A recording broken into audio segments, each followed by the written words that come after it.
बिस्मिल्लाहिर्रहमानिर्रहीम। अस्सलाम वालेकुम बच्चों, आज के लेक्चर में हम लोगों ने ये पढ़ना है कि एनर्जी क्या होती है और एनर्जी की टाइप्स के ऊपर हम बात करेंगे कि एनर्जी की कौन कौन सी टाइप्स हैं और उनसे रिलेटेड उनके एमसीक्यूज़ देखेंगे। एनर्जी की वही बेसिक डेफिनेशन जो हम स्टार्ट से करते हैं कि ability of body to do work is called energy, यानी हम इसको यूँ डिफ़ाइन करेंगे, ability of body to do work. तो ability of body to do work is called energy. और एनर्जी के बारे में याद रखना है कि एनर्जी की कोई भी टाइप हो वो सब स्केलर हैं। तो एनर्जी बेसिकली एक स्केलर क्वांटिटी है। और अगर हम इसकी यूनिट की बात करते हैं तो एनर्जी की यूनिट सब फेमिलियर हैं, इसकी यूनिट जूल होती है, इसकी यूनिट जूल होगी। वैसे तो बच्चों एनर्जी की बहुत सारी टाइप्स हैं, लेकिन हम फिज़िक्स में जो टाइप्स पढ़ते हैं वो सिर्फ इसकी मैकेनिकल एनर्जी की टाइप्स को पढ़ते हैं, मतलब बाकी टाइप्स हमारे कोर्स का पार्ट नहीं है। हम जस्ट मैकेनिकल एनर्जी और इसकी टाइप्स को पढ़ेंगे। तो बात करते हैं मैकेनिकल एनर्जी क्या होती। इसके बारे में भी आप लोगों ने याद ये रखना है कि the energy possessed by a body due to its position and motion, यानी वो एनर्जी जो किसी बॉडी के पास उसकी पोजीशन की वजह से हो और सेकेंडली किस वजह से हो, मोशन की वजह से हो, ऐसी एनर्जी को हम मैकेनिकल एनर्जी कहते हैं। Energy possessed by body due to its motion and position, उसको मैकेनिकल कहते हैं। अब मैकेनिकल एनर्जी की अगर हम टाइप्स की बात करें तो मैकेनिकल एनर्जी की फर्दर टू मेन टाइप्स हैं।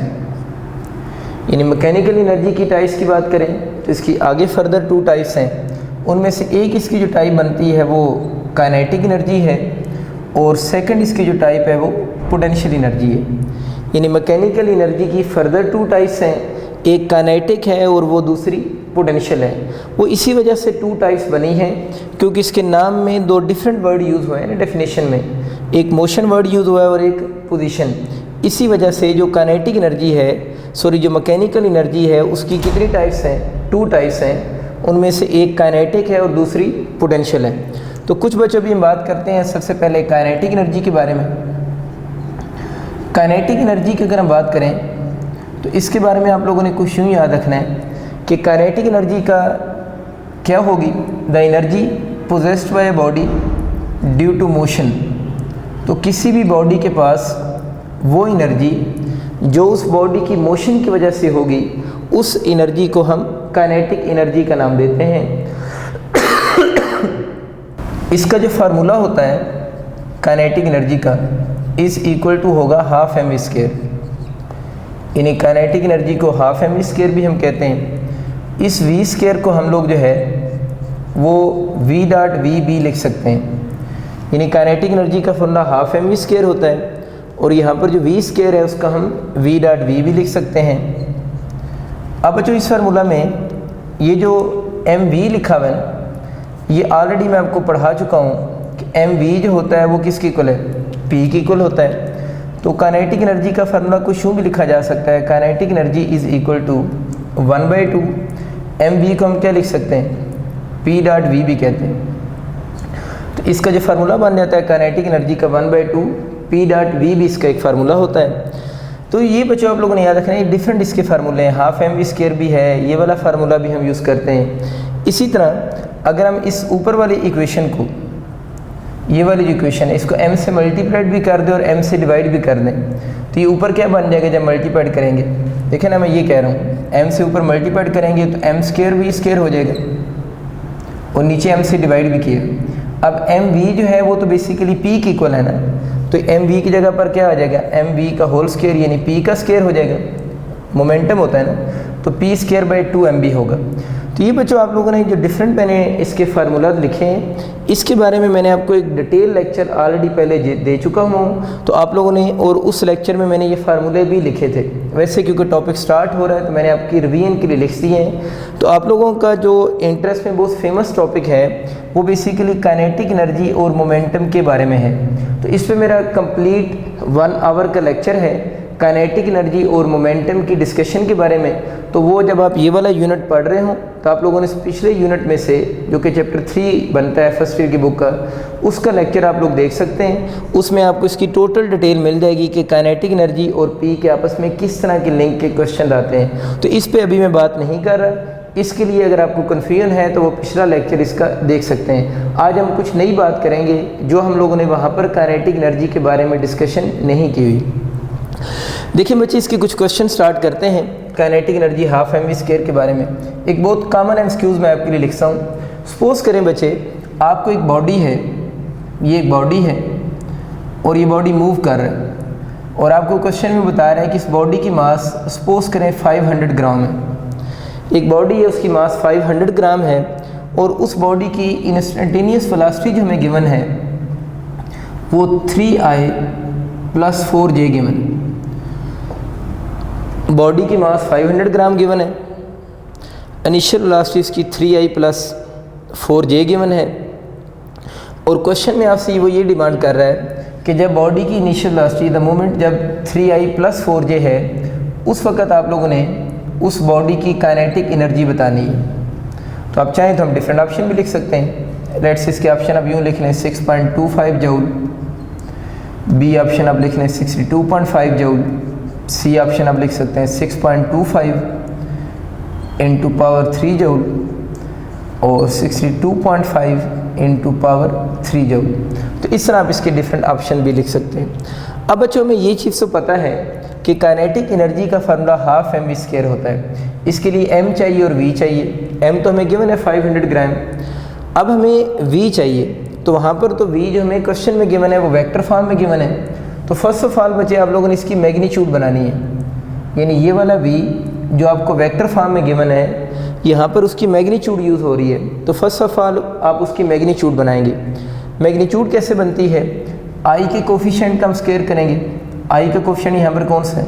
3 का स्क्वायर प्लस फिर j के कोफिशिएंट का स्क्वायर कितना हो जाएगा? 4 का स्क्वायर हो जाएगा।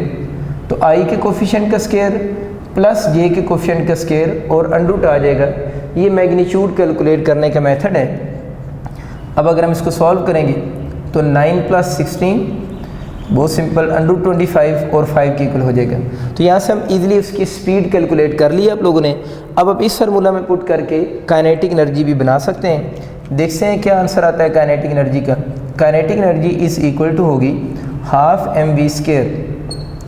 तो अब आप अगर इसमें वैल्यूज पुट करते हैं तो 1/2 मैथ्स आपको क्वेश्चन में कितनी गिवन है? 500 ग्राम है। ये बच्चों बात ज़रा ध्यान से देखनी, इसको किलोग्राम में कन्वर्ट करने के लिए आप 1000 से डिवाइड करोगे। 500 ग्राम है, किलोग्राम में कन्वर्ट करने के लिए 1000 से आप लोगों ने डिवाइड करना है। आगे किसका स्क्वायर लिखा हुआ है? v का स्क्वायर। तो 5 का स्क्वायर डायरेक्ट मैं लिख रहा हूँ, कितना बन जाएगा? 25। तो अब इसको ज़रा सॉल्व करते हैं। 500 को 1000 से कैंसिल करें तो 2 बच गया, तो कितना आ गया? 25/4। देखें ना, अगर यहाँ 24 लिखा होता ऊपर तो हम इसको कैंसिल करते तो आंसर एग्जैक्ट 6 होता, लेकिन ये 24 से थोड़ा सा ज़्यादा है, 25 है, तो आंसर 6 पॉइंट समथिंग होगा। तो 6 पॉइंट समथिंग इन ऑप्शन में से कौन सा मैच कर रहा है? फिर आप लोगों का अल्फा ऑप्शन मैच कर रहा है। तो इस तरह आप इसको इजीली अटैम्प्ट कर सकते हैं। एक छोटी सी बात देखिए, अगर सपोज करें यहाँ पर 3I - 4J होता, यानी क्वेश्चन में होता 3I - 4J होता, तो फिर अब इसका ऑप्शन क्या होता?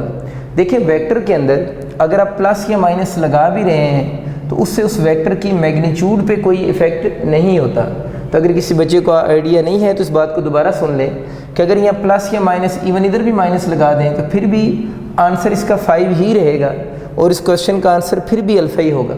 ऐसा क्यों हो रहा है? देखिए, अगर यहाँ पर माइनस भी हो तो ये वाला अब यूँ समझिए जो प्लस लिखा हुआ है ये फार्मूला का प्लस है, और आप लोगों ने जो स्क्वायर लेना होता है वो j के कोफिशिएंट का स्क्वायर लिखा हुआ है ना यहाँ पर। तो यहाँ पर j का कोफिशिएंट इस केस में कितना है? -4 है। तो आप लोगों ने फिर उसको यहाँ पर माइनस लगा देना है। तो देखिए, -4 का स्क्वायर फिर कितना हो जाएगा? +16 हो जाएगा। तो आंसर तो सेम आया। या अगर आप ये कर लो कि अगर बच्चों में यहाँ पर भी माइनस लगा दूँ तो अब क्या फ़र्क पड़ेगा? अब भी वही बात है कि आप लोगों ने जो स्क्वायर करना होता है वो i के कोफिशिएंट का स्क्वायर करेंगे। तो यहाँ पर इस 3 के साथ माइनस आ जाएगा, स्क्वायर जब उसका लेंगे तो फिर आंसर अगेन क्या आएगा? पॉजिटिव ही आंसर आएगा। तो इसका मतलब ये हुआ कि इसमें अगर प्लस माइनस लगा कर भी क्वेश्चन आ जाते हैं तो आपको कंफ्यूज होने की कोई ज़रूरत नहीं होती।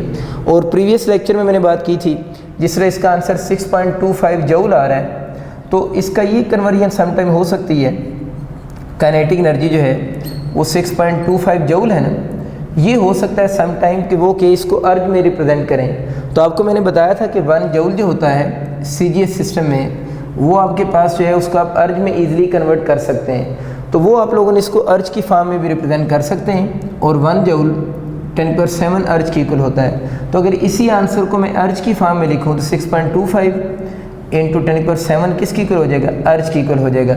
और अर्ज आपको बताया था कि सीजीएस सिस्टम में एनर्जी की यूनिट है। तो ये जो जूल्स के आंसर होते हैं वो यूजुअली उसने अर्ज में भी कन्वर्ट किए होते हैं। तो इस कन्वर्जन का आपको थोड़ा सा आइडिया होना चाहिए। अब बच्चों कुछ और एमसीक्यूज देखते हैं जो काइनेटिक एनर्जी के आपके आ सकते हैं। इसके लिए आप इमेजिन करें कि आपका कोई टावर है, बहुत सिंपल एमसीक्यूज। एक टावर है और ये सपोज करें ग्राउंड है, और आप उस टावर जो है वहाँ से 2 बॉडीज़ को ड्रॉप कर रहे हैं। यानी टावर से आप लोगों ने 2 बॉडीज़ को ड्रॉप किए, एक की मास m है और दूसरे बॉडी की मास 4m है। यानी दोनों को सेम लेवल से ड्रॉप किया है, दोनों बॉडीज़ नीचे आ रहे हैं। अब वो कह रहे हैं कि जब ये दोनों बॉडीज़ ग्राउंड के ऊपर आकर स्ट्राइक करेंगे तो इन दोनों बॉडीज़ की काइनेटिक एनर्जी की रेशियो बताओ। सपोज करते हैं इसकी ग्राउंड पे काइनेटिक एनर्जी 1 है और इस वाले की ग्राउंड पे काइनेटिक एनर्जी की सिंबल 2 है। और क्वेश्चन आपका ये है कि इन दोनों की जो काइनेटिक एनर्जीज़ हैं उनकी आप लोगों ने रेशियो बतानी। ये उसका क्वेश्चन है कि दोनों बॉडीज़ की काइनेटिक एनर्जीज़ की रेशियो बताओ। दोबारा क्वेश्चन सुन लें। आप लोगों ने एक टावर है, उस टावर की टॉप से 2 बॉडीज़ को ड्रॉप किया है, यानी 2 बॉडीज़ को ड्रॉप किया है, एक की मास m है, एक की 4m है। जब ये दोनों बॉडीज़ ग्राउंड के ऊपर आकर स्ट्राइक करेंगी, इस बॉडी की काइनेटिक एनर्जी 1 से शो हो रही है, इसकी 2 से, तो दोनों बॉडीज़ की काइनेटिक एनर्जीज़ की रेशियो आप लोगों ने कैलकुलेट करनी है। आपको ऑप्शन कुछ इस तरह के गिवन होंगे। लेट्स से 4:1 है, 1:4 है, 1:1 है, ये आप लिख सकते हैं 1:2 लिख सकते हैं। अब अच्छा देखिए इसको हम कैसे अटेम्प्ट करेंगे। देखिए हमें पता है जो काइनेटिक एनर्जी का फार्मूला होता है, बेसिक फार्मूला 12mv² है। अब हमें ये चीज़ तो बच्चों क्लियर हो रही है कि इन दोनों बॉडीज़ की मासेस सेम नहीं है, यानी दोनों बॉडीज़ हैं इनकी मासेस सेम नहीं है, तो डेफिनेटली काइनेटिक एनर्जी सेम नहीं होगी। एक हिंट हमें यहाँ से मिल रहा है। दूसरी बात यहाँ पर जो है वो काइनेटिक एनर्जी साथ में v पे डिपेंड कर रही है, और इन दोनों की v के बारे में हमारे पास कोई इन्फॉर्मेशन नहीं है। तो जब तक बच्चों हम इसकी v को सॉल्व नहीं कर लेते उस वक्त तक हम इसकी काइनेटिक एनर्जी का जो आंसर है उसको करेक्ट चूज़ नहीं कर सकते, जब तक हमें v के बारे में इन्फॉर्मेशन ना हो। तो अब ये देखते हैं कि इस फार्मूला में v को हम कैसे कैलकुलेट करेंगे। देखिए बच्चे, उसने क्वेश्चन में वर्ड यूज़ किया है कि टावर की टॉप से उसने दोनों बॉडीज़ को ड्रॉप किया है। जब भी कभी आप ड्रॉप वर्ड देखें, इसका मतलब होता है कि इनिशियल वेलोसिटी 0 है। यानी जब भी ड्रॉप वर्ड यूज़ होता है, ड्रॉप का मतलब होता है कि बॉडी की जो इनिशियल वेलोसिटी है वो किसकी इक्वल है, 0 की इक्वल है। अब अगर फ्रिक्शन के बारे में इंफॉर्मेशन नहीं गिवन तो ये अंडरस्टूड सी बात होती है कि आप लोगों ने फ्रिक्शन को फिर क्या अज्यूम करना है, 0 अज्यूम करेंगे। तो अगर इनिशियल वेलोसिटी 0 है, फ्रिक्शन भी 0 है, तो इसका मतलब ये हुआ कि फिर ए जो होगा वो किसकी इक्वल होगा, जी की इक्वल हम ले लेंगे। और ये जो सारी कंडीशंस हैं ये कंबाइन होकर किसकी कंडीशन बन गई हैं, फ्री फॉल की कंडीशन बन गई हैं। तो ये आप लोगों ने याद रखना है कि जब भी जनरल क्वेश्चन आए, ड्रॉप का वर्ड यूज़ हो, इसका मतलब है इनिशियल वेलोसिटी 0 है। और फ्रिक्शन के बारे में जब कोई इन्फॉर्मेशन ना गिवन हो तो हम एमसीक्यूज में इसको 0 कंसिडर करते हैं। जब ये दो बातें मैच कर गई तो ये अंडरस्टूड है फिर A = G होगा, और ये तीनों कंडीशन मिलकर फ्री फॉल बन जाएंगी। इसका मतलब ये हुआ कि ये जो दोनों बॉडीज़ हैं M और 4M, ये दोनों क्या कर रहे हैं, फ्री फॉल कर रहे हैं। मैंने आपको प्रीवियस लेक्चर में बात डिस्कस की थी कि अगर बॉडी फ्री फॉल करे, अगर कोई भी बॉडी फ्री फॉल करे तो फ्री फॉल में उस बॉडी की जो स्पीड का फंदा होता है वो √2gh होता है। इसमें जो h लिखा हुआ है वो जब बॉडी नीचे फॉल कर रहा है ना, तो उस बॉडी की कवर्ड हाइट लिखी हुई है। यानी जब बॉडी नीचे फॉल कर रहा होता है तो उस बॉडी की कौन सी हाइट लिखी हुई है, कवर्ड हाइट यहाँ पर लिखी हुई है, एच इज़ कवर्ड हाइट, जो उसने कवर की है गिरते हुए, ठीक है।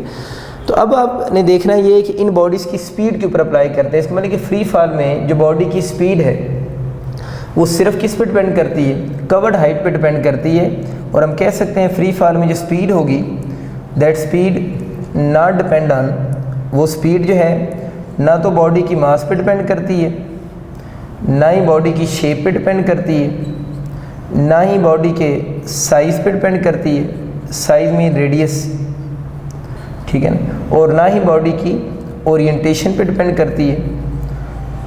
मतलब इन सारे पैरामीटर पे जो स्पीड है वो डिपेंड नहीं करती। ओरिएंटेशन मीन जिस तरह ये मार्कर है ना, अगर मैं इसको यूँ थ्रो करूँ तो वर्टिकल ओरिएंटेशन है, अगर यूँ फेंकूँ तो ये इसकी हॉरिजॉन्टल ओरिएंटेशन है। तो जब बॉडी फ्री फॉल कर रहा होता है उसकी स्पीड मास पे, शेप पे, साइज़ पे या साइज़ मीन रेडियस या उसकी ओरिएंटेशन पे डिपेंड नहीं कर रही, तो वो फिर किस पे डिपेंड कर रही है, वो एक्सेलरेशन ड्यू टू ग्रेविटी के साथ साथ कवर्ड हाइट पे क्या कर रही है, डिपेंड कर रही है। तो अब मुझे ये बताएं कि जब ये दोनों बॉडीज़ सेम टावर की टॉप से ड्रॉप किए हैं, तो इस बॉडी ने भी नीचे आते हुए जो हाइट कवर की है और इस बॉडी ने भी नीचे आते हुए जो हाइट कवर की है, आपका क्या ख्याल है, हाइट सेम कवर की, डिफरेंट कवर की है? बिल्कुल सेम हाइट कवर की है। अगर इन दोनों की कवर्ड हाइट सेम है, यानी अगर दोनों की कवर्ड हाइट सेम है, तो इसका मतलब ये हुआ कि इन दोनों की जो स्पीड होगी वो भी क्या होगी, सेम होगी।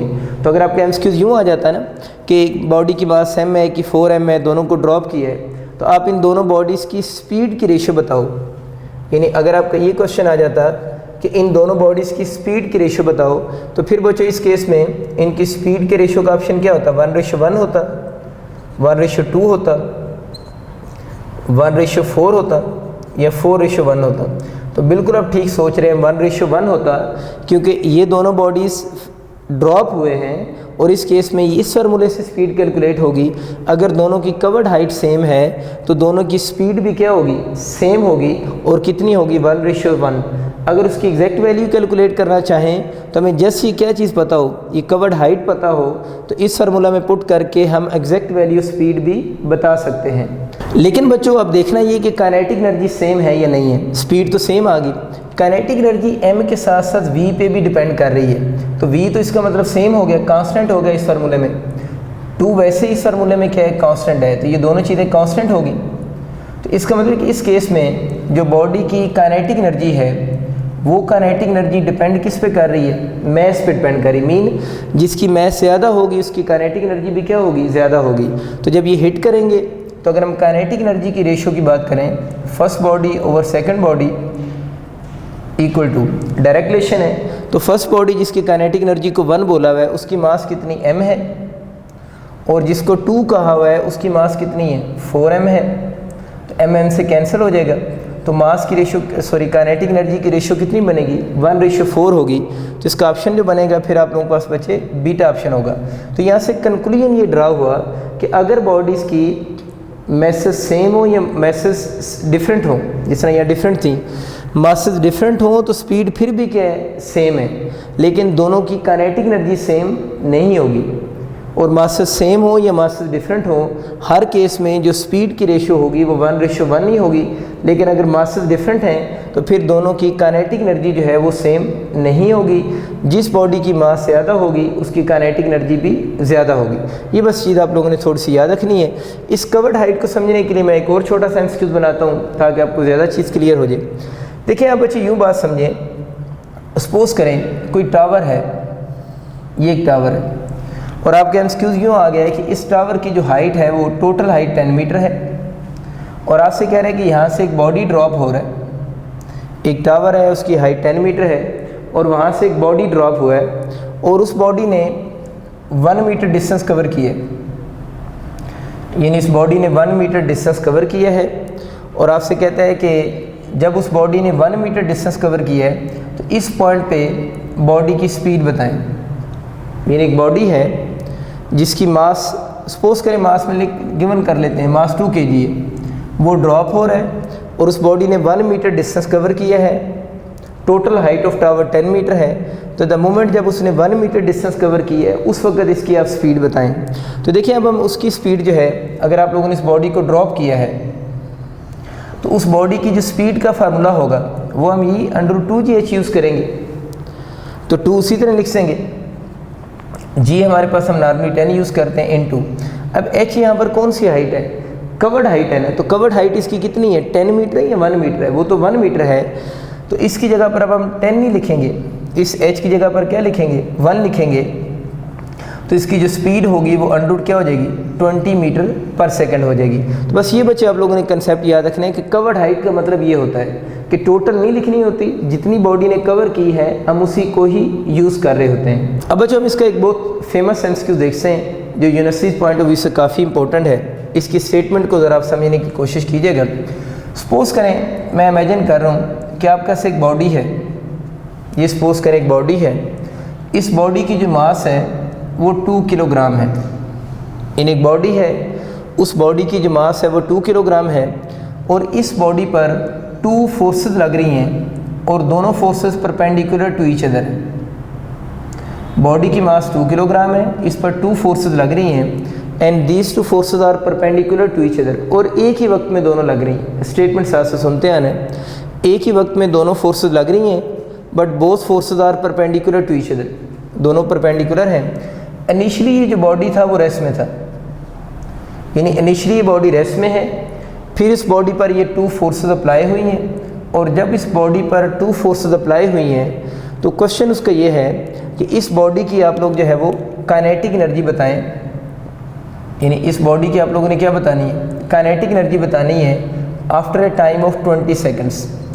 यानी इस बॉडी की आपसे काइनेटिक एनर्जी पूछ रहा है, और आपसे काइनेटिक एनर्जी पूछ रहा है आफ्टर 20 सेकंड्स, कि 20 सेकंड्स के बाद इस बॉडी की काइनेटिक एनर्जी कितनी होगी। दोबारा स्टेटमेंट सुन लें, आपको एक बॉडी गिवन है जिसकी मास 2 किलोग्राम है, इनिशियली रेस्ट में है, फिर इस बॉडी पर 2 परपेंडिकुलर फोर्सेस लग रही हैं, और जब इस बॉडी पर 2 परपेंडिकुलर फोर्सेस लगी हैं तो आपसे क्वेश्चन में कह रहे हैं इस बॉडी की काइनेटिक एनर्जी कितनी होगी after a time of 20 seconds, यानी 20 सेकंड्स के बाद आप लोगों ने इसकी काइनेटिक एनर्जी बतानी है। आप चाहें तो इसके ऑप्शन भी लिख सकते हैं आंसर में। इसका फर्स्ट ऑप्शन आप लिख लें, जो काइनेटिक एनर्जी है 2500 जूल, 250 जूल, 1250 जूल या नन ऑफ दिस। तो अब आप लोगों ने इस बॉडी की बचे काइनेटिक एनर्जी देखना है कितनी होगी। देखिए, काइनेटिक एनर्जी जब भी हमसे पूछी जाती है तो सबसे पहले तो हमारे माइंड में उसका बेसिक फार्मूला ही आता है कि काइनेटिक एनर्जी ½ m²। देखिए, आप क्वेश्चन में थोड़ी चेंज फील करते जाएं। अब इस क्वेश्चन में क्या सिचुएशन गिवन है, आपको टाइम गिवन है, आपको फोर्सेस बॉडी पर लगने वाली गिवन है, और फोर्सेस के दरम्यान में एंगल गिवन है। तो अब यूँ सोचें कि इस तरह के प्रॉब्लम्स को हम कैसे सॉल्व करेंगे, क्योंकि ये तो बेसिकली एक मेथड है ना जो आपके माइंड में आना चाहिए कि इस तरह का डेटा गिवन होगा तो वो क्वेश्चन कैसे सॉल्व होंगे।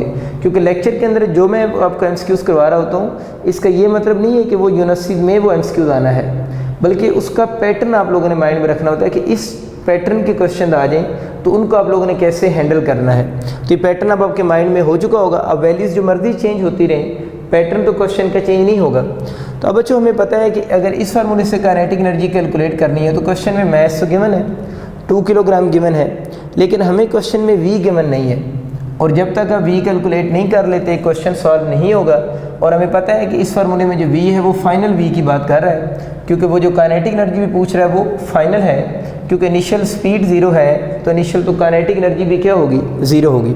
तो अब देखना ये है कि इस क्वेश्चन में आप लोगों ने वी एफ कैसे कैलकुलेट करना है। तो वी एफ बच्चे कैलकुलेट करने के लिए सबसे पहले तब ये देखें ना, इस बॉडी पर जो फोर्सेस लग रही हैं वो दोनों फोर्सेस इस बॉडी पर कैसे लग रही हैं, परपेंडिकुलर लग रही हैं। तो यूजुअली जो आपके क्वेश्चन आते हैं वो डिफरेंट टाइप्स के बन सकते हैं, यानी जो फोर्सेस हैं, यानी मैं जनरल सी बात कर देता हूँ, फोर्सेस बॉडी पर कैसे लग सकते हैं। या तो फोर्सेस आपके पैरेलल के क्वेश्चन आ सकते हैं, यानी अगर वो 2 फोर्सेस दे रहे हैं, या फोर्सेस के एंटी पैरेलल के क्वेश्चन आ सकते हैं, और या फिर जो फोर्सेस के क्वेश्चन आएंगे जिस तरह अभी उसने परपेंडिकुलर का क्वेश्चन दिया है। तो जो मोस्ट कॉमन क्वेश्चन आते हैं वो पैरेलल के आते हैं, आपके परपेंडिकुलर के क्वेश्चन बन सकते हैं, या एंटी पैरेलल के क्वेश्चन आएंगे। तो अब ज़रा देखते हैं कि इस सिचुएशन के जो क्वेश्चन होंगे उनको आप कैसे सॉल्व करेंगे। देखिए बच्चे, सिंपल सा रूल याद रखें कि अगर फोर्सेस पैरेलल बॉडी पर लग रही हों तो उनका रिजल्टेंट कैलकुलेट करने के लिए आप लोगों ने उन दोनों फोर्सेस को सिंपली आपस में ऐड कर देना है। अगर फोर्सेस पैरेलल होंगी तो रिजल्टेंट फोर्स कैलकुलेट करने के लिए सिंपल ऐड करें। अगर वो फोर्सेस एंटी पैरेलल होंगी तो फिर आप लोगों ने उन दोनों फोर्सेस में से जो लार्ज फोर्स होगी उसको स्मॉल में से माइनस कर देना है। यानी F1 और F2 में आप लोगों ने याद रखना है कि किसको पहले लिखना है, एंटी पैरेलल में जो लार्ज फोर्स होगी, ताकि इसका आंसर क्या है, पॉजिटिव आए। तो आप लोगों ने इसको माइनस करके रिजल्टेंट निकाल लेना है। अगर वो फोर्सेस परपेंडिकुलर होंगी जिस तरह यहाँ पर हो रहा है, उस केस में आप लोगों ने बच्चों रिजल्टेंट कैलकुलेट करने के लिए ये वाला फार्मूला यूज़ करना है, √F1 का स्क्वायर प्लस √F2 का स्क्वायर। तो इस मेथड से हम रिजल्टेंट कब कैलकुलेट करेंगे, जब वो दोनों फोर्सेस क्या होंगी, परपेंडिकुलर होंगी। मोस्ट जो कॉमन एमसीक्यूज आते हैं वो इन्हीं 3 पैटर्न के आते हैं। सपोज करें वो कहता है कि 2 फोर्सेस के दरमियान में एंगल जो है वो 60 डिग्री है। सपोज करें यूँ क्वेश्चन आ जाता है, वो कह देता है जो फोर्सेस हैं उनमें एंगल 60 डिग्री है, वो कह देता है एंगल 45 डिग्री है, एंगल 30 डिग्री है। तो फिर क्या करेंगे हम लोग इस सिचुएशन में ना, क्योंकि ये वाले फार्मूला कब यूज़ होगा, जब पैरेलल का मतलब क्या है, एंगल 0 डिग्री होगा। ये कब यूज़ करेंगे, जब एंगल 180 डिग्री होगा। और ये हमें पता है कब यूज़ करेंगे, जब एंगल 90 डिग्री होगा। तो इस केस में आप लोगों ने क्या करना है, इस केस के लिए मैं आपको फार्मूला लिख देता हूँ, फिर आपको वो फार्मूला अप्लाई करके रिजल्टेंट कैलकुलेट करना पड़ेगा। तो रिजल्टेंट का फार्मूला फिर ये वाला बनेगा, √F1 का स्क्वायर प्लस F2 का स्क्वायर प्लस 2F1 F2 और cos थीटा होगा। लेकिन बहुत कम चांस होते हैं कि इतना लेंथी आपका एमसीक्यूज आ जाए ना, क्योंकि रिजल्टेंट जो आप लोगों ने यहाँ कैलकुलेट करना है वो इन्हीं से कैलकुलेट हो जाता है। लेकिन सपोज करें हर पेपर में 1-2 क्वेश्चन तो ऐसे होते हैं जो आपके टाइम ले रहे होते हैं, तो इससे कोई भी फार्मूला कैलकुलेट हो सकता है। और ये जो ऊपर फार्मूले मैंने तीनों लिखे हैं ना, वो मैंने इसी से प्रूव किए हैं। फॉर एग्जांपल अगर ये थीटा 90 पुट करूँ तो cos 90 पे 0, ये पूरी टर्म 0 होगी, तो F1 का स्क्वायर प्लस F2 का स्क्वायर। तो ये दोनों जो फार्मूले हैं ये भी इसी से मैंने प्रूव किए हैं। तो इसका मतलब ये हुआ कि अगर आपके बॉडी पर फोर्सेस लग रही हों, उन फोर्सेस में अब हमें समझ आ गया कोई भी एंगल गिवन हो तो अब हम उसका रिजल्टेंट कैलकुलेट करने के मेथड अंडरस्टैंड कर चुके हैं। तो ये काफ़ी बड़ा सेक्शन आप लोगों का सॉल्व हो गया। वैसे भी अगर इस सवाल से हट के भी क्वेश्चन आ जाता है, किसी बॉडी पर लगने वाली फोर्सेस आपको गिवन हो, उनकी मैग्नीट्यूड्स गिवन हो और फोर्सेस के दरम्यान में एंगल गिवन हो, तो अब हम उसका रिजल्टेंट सॉल्व कर सकते हैं। मतलब ये फोर्सेस का एक बहुत अच्छा एमसीक्यूज है।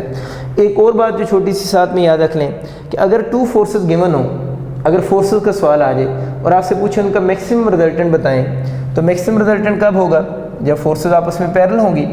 और मिनिमम रिजल्टेंट कब होगा, जब फोर्सेस आपस में क्या होंगी, एंटी पैरेलल होंगी। तो इस तरह के भी आपके क्वेश्चन आ सकते हैं, आप लोगों ने माइंड में रखना है। वापस आते हैं बच्चे अपने सवाल की तरफ। हमारी जो 2 फोर्सेस थी उनमें जो एंगल था वो कितने डिग्री है, 90 डिग्री एंगल है। तो अब ज़रा देखें रिजल्टेंट हम कैसे सॉल्व करेंगे। आपके पास F1 किसकी इक्वल है, 3 का स्क्वायर 9, डायरेक्ट लिख रहा हूँ बच्चे, 3 का स्क्वायर 9 हो गया प्लस 4 का स्क्वायर 16, वही √25 और 5 आ जाएगा। इसका मतलब ये कि आपका जो रिजल्टेंट इस केस में बना है फोर्स, वो कितने न्यूटन है, 5 न्यूटन रिजल्टेंट आ गया। चलें एक चीज़ तो कैलकुलेट होगी, रिजल्टेंट 5 न्यूटन है और हमें असल में VF की वैल्यू चाहिए, यानी VF की वैल्यू चाहिए। फोर्स आपके पास कैलकुलेट हो चुकी हुई है। तो अब ये काम करते हैं कि जब फोर्स कैलकुलेट हो गई है और अब हम एक्सेलरेशन बना लेते हैं, फिर वहाँ से VF इजीली कैलकुलेट हो जाएगा। लेकिन F = ma होता है और एक्सेलरेशन का फार्मूला आपको पता है, यहाँ से क्या बनेगा, A = F/m। F क्वेश्चन में 5 गिवन है और m आपको पता है क्वेश्चन में 2 गिवन है। तो चलें एक्सेलरेशन भी इस बॉडी का कैलकुलेट हो गया, 5/2 मीटर/सेकंड स्क्वायर। अब हमें क्या चाहिए, VF चाहिए। तो वही बेसिक फर्स्ट इक्वेशन मोशन लगाते हैं, VF = VI + AT। VF आपको चाहिए, VI तो क्वेश्चन में 0 है क्योंकि बॉडी इनिशियली रेस्ट में थी। A बच्चों में कितना गिवन है, 5/2 और जो टाइम है वो उसने 20 सेकंड बोला हुआ था कि बॉडी को जो टाइम लगा है वो कितने सेकंड है, 20 सेकंड है। इसको 2 को कैंसिल करें 20 से, तो इस केस में जो VF बनेगा वो इक्वल टू हो जाएगा 50 मीटर/सेकंड।